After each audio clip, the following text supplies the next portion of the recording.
Welcome to Dark Domain, where the shadows hold secrets and fear is your only companion. If you're ready to step into the unknown, be sure to subscribe and hit the bell so you never miss a new nightmare. Before we dive into tonight's chilling tale, I have a challenge for you. Share your darkest fear in the comments below.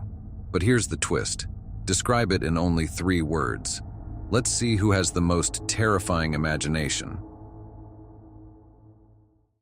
The hands beneath the stars. I've always had trouble sleeping. For as long as I can remember, I'd lie awake at night staring at my ceiling, waiting for that elusive moment when exhaustion finally overpowers my restless mind. But it rarely ever did. When you're an insomniac, you learn to fill the endless hours somehow. For me, that meant staring out the window. It was something I started doing out of boredom, but it soon became a ritual. My room, perched on the 2nd floor, gave me the perfect view of the night sky, an infinite stretch of black dotted with tiny pinpricks of light. There was something peaceful about it. At least there used to be. I didn't notice it right away. The change was subtle, almost imperceptible. But after months of staring at the same patch of sky, you get familiar with the details. I knew where each star should be, the way the constellations shifted across the night. So when the stars began to vanish, I noticed. At first, it was only a few. I chalked it up to clouds or light pollution from the nearby town, even though it wasn't unusual for me to see them clearly. But as the nights wore on, the gaps in the sky grew larger. Stars that had once been a constant presence in my window were swallowed by darkness. The worst part? It wasn't just an empty void where they used to be. No, the void itself moved. Slowly, deliberately, like something alive. I told myself I was imagining things. Insomnia does strange things to your brain, after all. Maybe I was just tired, too tired to think straight. But each night the void grew wider, spreading across the heavens like black ink soaking through fabric. And then one night I realized what I was really seeing. They weren't gaps at all, they were shapes. Fingers. Long, spindly fingers that stretched across the sky, their inky blackness blotting out the stars. And each night, they seemed to grow longer, reaching further toward the horizon. The realization made my skin crawl. I tried to rationalize it, tried to tell myself it was just a trick of the light. But deep down, I knew better. The fingers, if that's what they were moving. Slowly, yes, but they were undeniably inching their way toward me. I couldn't unsee it. Weeks passed. My nightly stargazing had turned into something else, a morbid kind of obsession. I couldn't stop looking. I had to know how far they'd come, how much closer they'd gotten. By now, the fingers spanned half the sky. And worse, I'd begun to notice something in the spaces between them. Eyes. At first they were faint, almost too dim to see. But the more I watched, the clearer they became. Eyes, dozens of them, staring down from the spaces between those black, twisted fingers. They blinked, they shifted, and sometimes they locked onto mine. I remember the first time I felt that connection, the sense of being seen, truly seen. My whole body went cold, my breath caught in my throat, and I swear, in that moment, the fingers moved faster. I knew it was crazy, I knew no one would believe me, but it was real. I started taking pictures with my phone, trying to capture what I saw. But no matter how clear the image in my mind, the photos always came out blurry, distorted, just a black smudge where the sky should be. I tried video too, but the result was the same. It was as if whatever was up there didn't want to be captured. Still, I couldn't stop watching. One night, about a month after I first saw the fingers, I made the biggest mistake of my life. I grabbed my camera, a decent DSLR, and set it up on a tripod by the window. I was determined to get a clear shot. If no one would believe me, I'd at least have proof for myself. I zoomed in as far as I could, focusing on the area where the fingers were most visible. And for the first time, I saw them up close. The void between the stars wasn't just darkness. It was alive. The fingers weren't fingers at all, not in the human sense. They were tendrils, maybe? Massive cosmic limbs made of some kind of shadowy substance that seemed to absorb all light. And the eyes. Oh God, the eyes. There were so many of them. Dozens, maybe hundreds. All different sizes. Some blinking slowly, others wide open, staring with an intensity that made my stomach churn. They weren't just watching the world, they were watching me. I didn't move. I couldn't. My hands froze on the camera, my breath stuck in my throat. The longer I looked, the more certain I became that the fingers were moving faster now. They were getting closer. I don't know how long I stood there staring at that impossible scene. Minutes? Hours? But eventually something broke through my paralysis, and I stumbled back, knocking over the tripod in the process. The camera hit the floor with a heavy thud, the lens cracking on impact. But even then, I couldn't look away from the window. The fingers were still there, reaching, stretching, as if they knew I was watching. And then, they stopped. For the first time in weeks, the fingers stopped moving. The eyes blinked, almost in unison, and the entire mass of shadow seemed to pause, waiting, watching. I could feel my heart pounding in my chest, the sound of my blood rushing in my ears. I stepped back, away from the window, and pulled the curtains shut as fast as I could. I should have stopped there. I should have walked away. But the fear was overwhelming. I needed to know if the camera had captured what I'd seen. I picked it up, hands trembling, and flipped through the footage. Nothing. Static. Just like before. I wanted to scream. How could something so real, so vivid, leave no trace? Was I going mad? The rational part of my brain was desperately trying to take control, to explain everything away. But the rest of me knew the truth. The fingers were real, the eyes were real, and they were getting closer. That night I didn't sleep at all. I sat in the corner of my room, eyes fixed on the window, half expecting the fingers to tear through the glass at any moment. But they didn't. The night passed, and when morning came, everything felt normal again. The sun rose, the birds chirped, and for a brief, blissful moment, I almost convinced myself that it had all been a dream.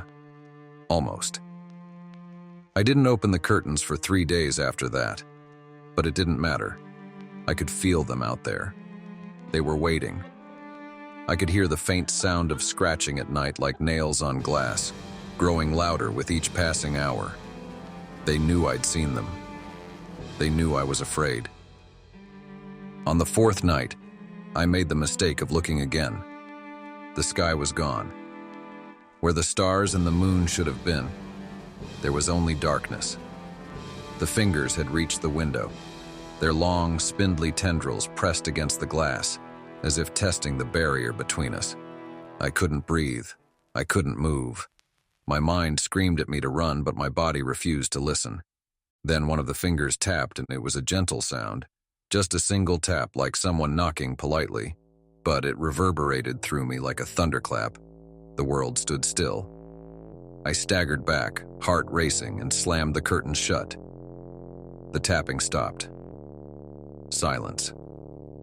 That was weeks ago. I haven't slept since. I'm afraid to. I keep the curtains shut, but I can still hear them. The scratching, the tapping. Sometimes I swear I can see the blackness seeping through the cracks in the walls, creeping closer. I can't leave the house, I can't even leave my room. Every night they get closer, and every night I know the truth a little more clearly. The hands, those massive cosmic fingers, they've noticed me. They're waiting for me, and soon they'll reach me. I just hope you don't look up at the sky, because once you see them, they see you too.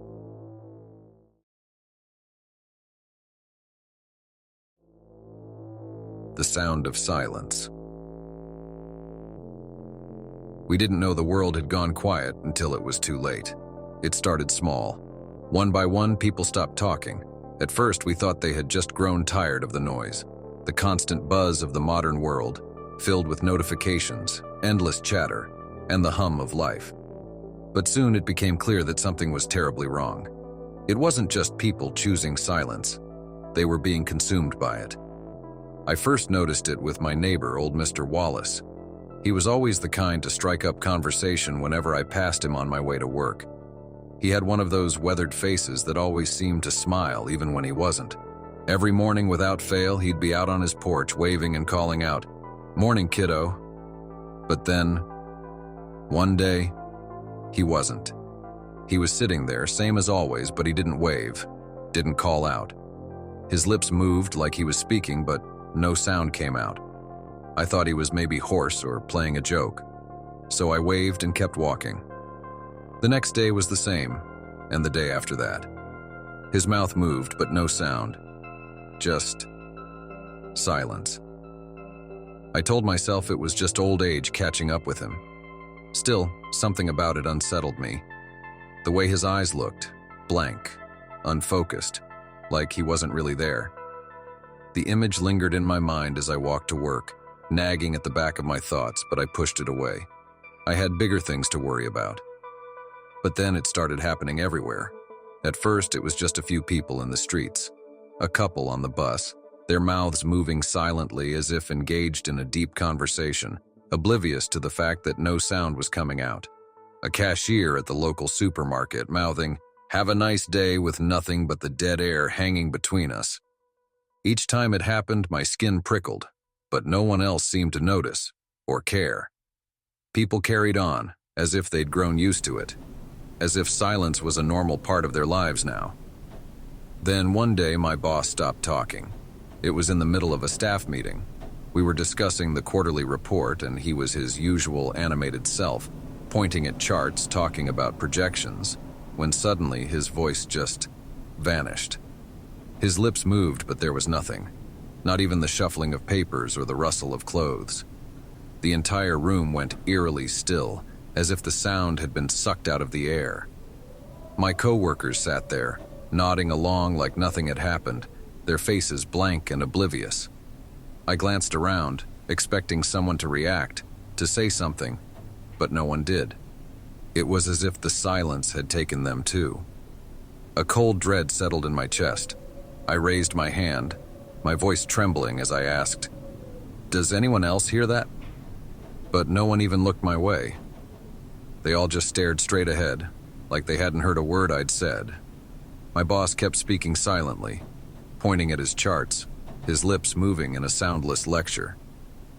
It felt like a dream, like I was trapped in some strange, mute world where I was the only one who could hear nothing. After the meeting, I confronted my boss. I wanted to ask if he was okay, if he knew what was happening, but when I reached his office, the door was locked. Through the small window, I could see him sitting at his desk, staring straight ahead, his lips moving silently, endlessly. I knocked, harder and harder, but he didn't react. The next morning, he didn't show up to work. No one mentioned it. It was as if he'd never existed. That evening, I met up with my friend Sarah. She hadn't been affected by the silence, and I clung to that like a lifeline. As we sat down at our usual cafe, I noticed how quiet the place was. The kind of quiet that crawls under your skin. "Have you noticed how weird everything's been lately?" I asked, my voice sounding unnaturally loud in the stillness. Sarah looked up from her coffee, her brow furrowing. "Weird how?" "I don't know. Like, people are just quiet. Like they've forgotten how to talk." Sarah blinked, then laughed, but it wasn't her usual laugh. It was forced, awkward. "You're overthinking it. People are probably just tired or something. You know how the city is. Everyone's always exhausted." I nodded, though I didn't feel reassured. "Yeah, maybe. I just feel like something's off. Like they're not just tired, they're..." I trailed off, struggling to find the right word. "Missing." She smiled again, but it didn't reach her eyes. "You need a vacation." I wanted to argue, but then I noticed something strange. Sarah's smile lingered for too long. Her lips parted like she was about to say something, but nothing came out. She stared at me, her mouth moving in slow, deliberate motions, forming words that I couldn't hear. My heart raced.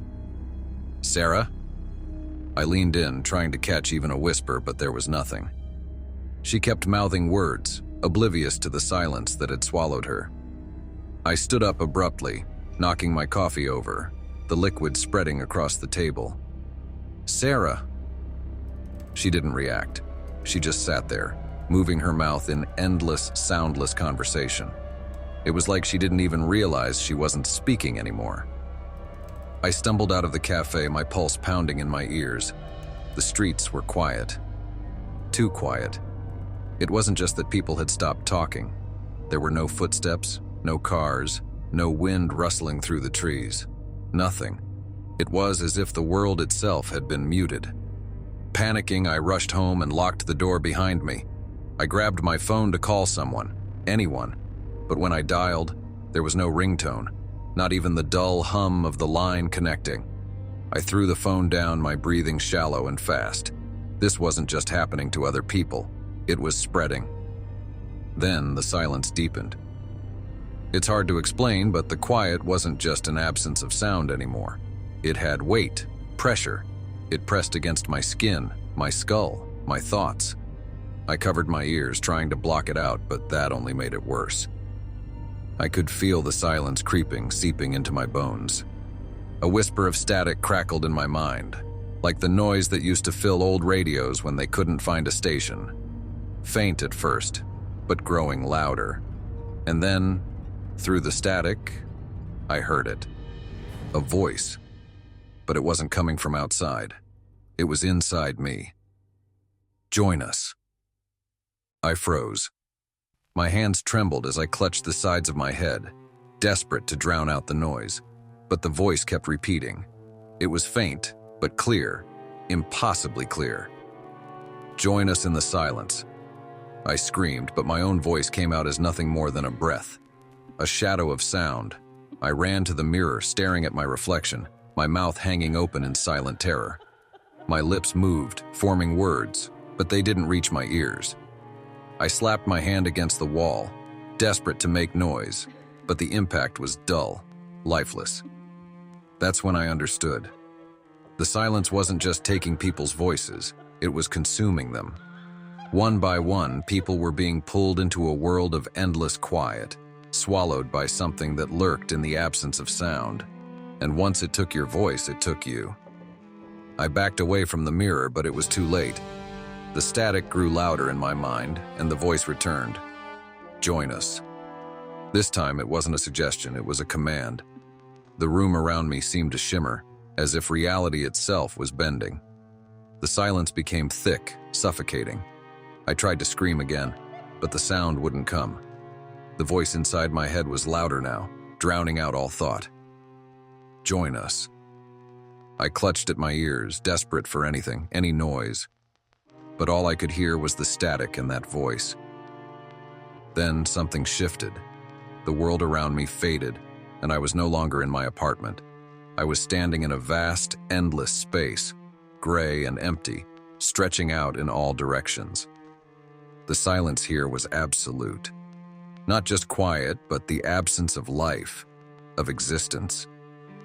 And in the distance I saw them, the others, people, their mouths moving silently, aimlessly wandering in the void. And I knew, with a sinking feeling in my chest, that I was one of them now. There was no escape from the silence, no way back. "Join us," the voice whispered one last time, and I could feel myself slipping away, my thoughts dissolving into the static, my voice swallowed by the endless, consuming quiet.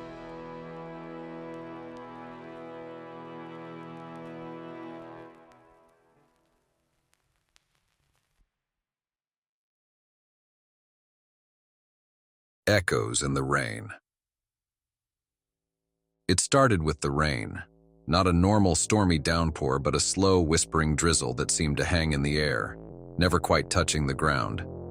I noticed it one evening when I stepped out of work, pulling my jacket tightly around me. The rain wasn't falling like it should. It was just there, hovering mid-air, droplets suspended in some strange, invisible tension. People walked by as if they didn't notice anything unusual, their umbrellas up, their heads down. But I couldn't shake the feeling that something was wrong. The rain was whispering. I stood under the street lamp, watching the misty drizzle drift around me, and strained my ears. It was faint, So faint I thought I might have imagined it at first, but the whispers were unmistakable. Soft, like a voice carried through water. It wasn't coming from anyone around me. It was coming from the rain itself. I tried to shake it off. I mean, who hears whispers in the rain? Maybe I was tired, overworked. The long hours at the office had been wearing me down and I hadn't slept well in days. But the further I walked, the louder the whispers became. They sounded disjointed, fragmented, like someone trying to speak through a layer of static. By the time I reached the subway, I couldn't take it anymore. I paused at the entrance, staring at the shimmering curtain of rain just beyond the roof of the platform. It was still hanging there, weightless. The drops caught in the air like they were waiting for something unseen to pull them down. I was transfixed. For a second, I thought I could make out words, just fragments, shifting through the whispers. They were soft, indistinct. "Don't forget!" Remember the sound. The air felt heavy, thicker than usual. I had the strangest urge to reach out, to stick my hand into the suspended droplets and feel them on my skin. My fingers hovered just inches away when a hand suddenly clapped down on my shoulder. I jumped, spinning around. It was a woman, an older woman maybe in her 60s with sharp green eyes that seemed to bore right into me. Her gray hair was plastered to her scalp and she was soaked to the bone, though she didn't seem to notice. Her clothes clung to her, her shoes muddy, as if she had walked miles in the storm. "You heard it, didn't you?" she said, her voice low and hurried. "What?" I stammered, glancing at the rain again. "The rain," she said, her eyes flicking toward the drizzle. "It's whispering to you." I opened my mouth to respond but didn't know what to say. Was she hearing it too? "You need to come with me," she said urgently, tugging at my arm. "Before it gets worse. Before the voices get louder." I should have walked away, called her crazy. But something about her and the way the rain seemed to hum in agreement with her words sent a shiver down my spine. Against my better judgment, I let her lead me out of the subway station and into the dark streets. We didn't talk much as she hurried me down winding alleys and deserted roads, far from the city's bustle. The rain was everywhere, clinging to us, sticking to our skin like static. I felt it pressing into my head, pushing its whispers into my mind. The woman seemed to know where she was going, though, and I followed her through the maze of streets until we reached a small, dilapidated building tucked away behind an overgrown lot. She unlocked the door with shaky hands and practically shoved me inside. It was an old shop, or at least it had been once.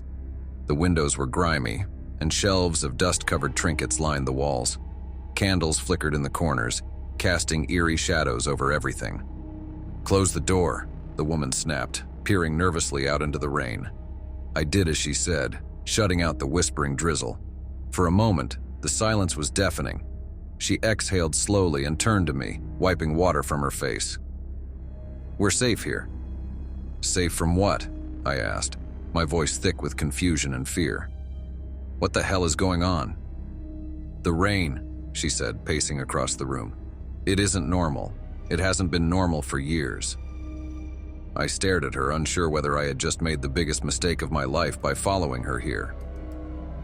"What do you mean, not normal?" "It's just rain." She stopped pacing and fixed me with a sharp glare. "No, not just rain. The whispers. You heard them, didn't you?" I swallowed. I thought I did."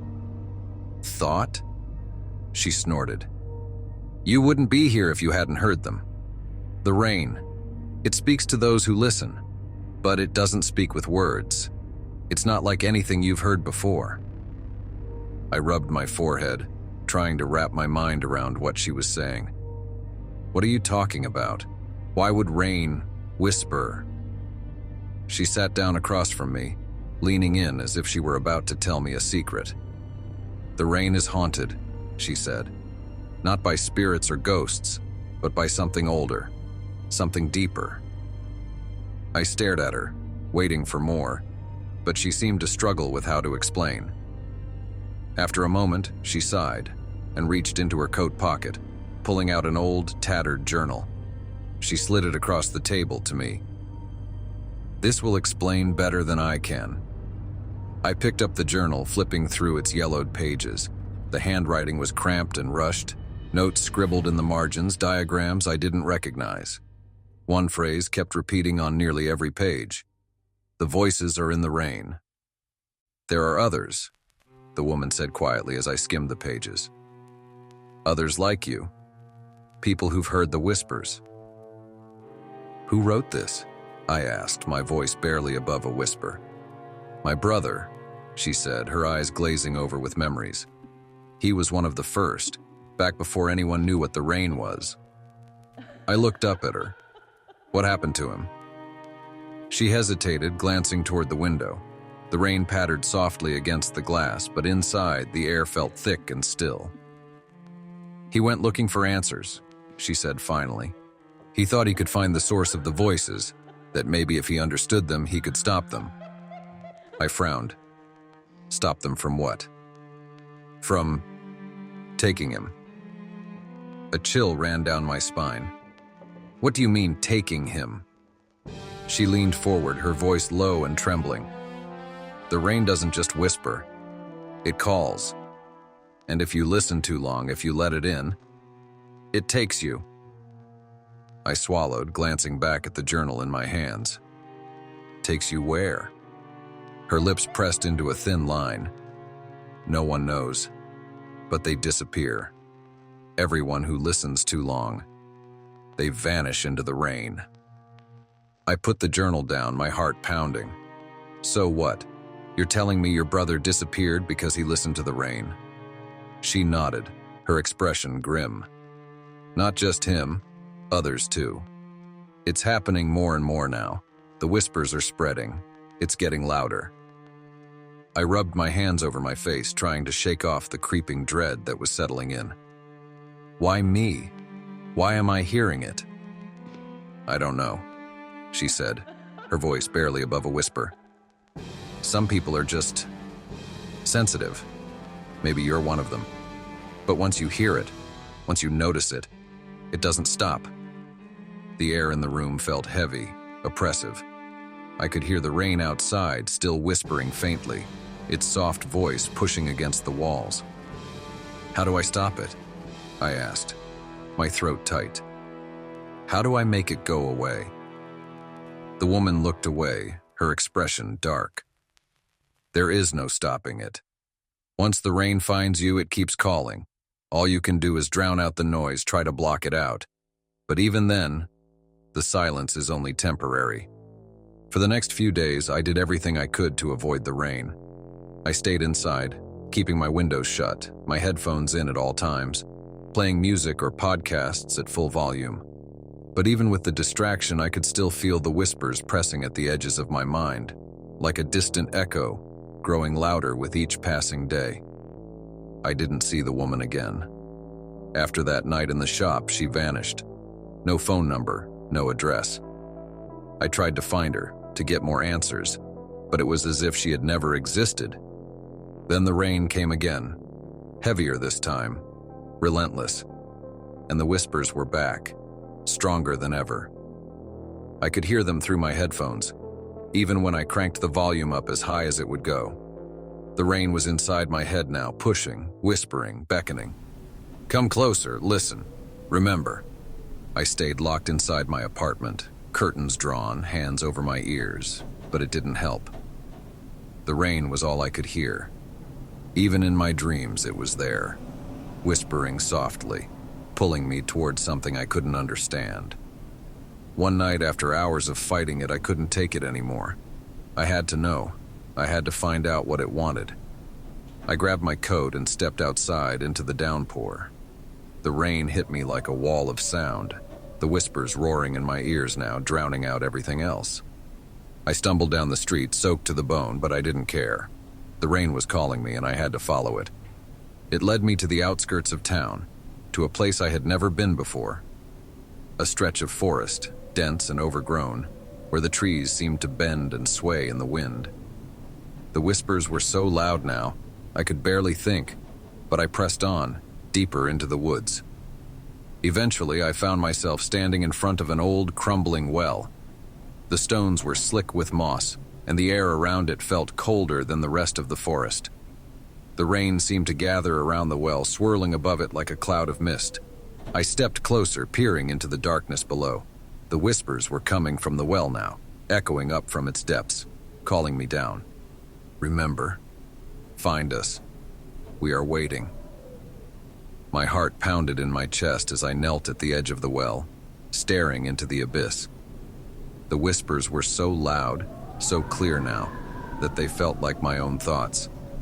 I couldn't tell where the rain ended and I began. Then, something moved. A vague, shadowy figure from the darkness below. Its form was made of the rain itself, dripping and shifting as it climbed out of the well. I stumbled back, my breath catching in my throat as the figure turned its gaze toward me. It had no face, no features, just a shifting, formless mass of water. But I could feel its eyes on me, watching, waiting. The whispers surged, louder than ever. Join us! The figure reached out, its hand dripping with rain, and I felt something inside me break. The whispers filled my mind, consuming every thought, every memory. I couldn't resist anymore. The rain was in me now. The last thing I remember is the cold touch of the rain against my skin and the sound of the whispers, fading into silence.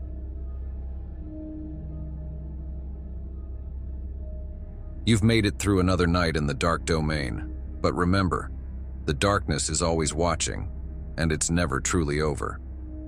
If tonight's tale kept you on edge, be sure to leave a like and share your thoughts in the comments, because sometimes the scariest stories are the ones we tell ourselves.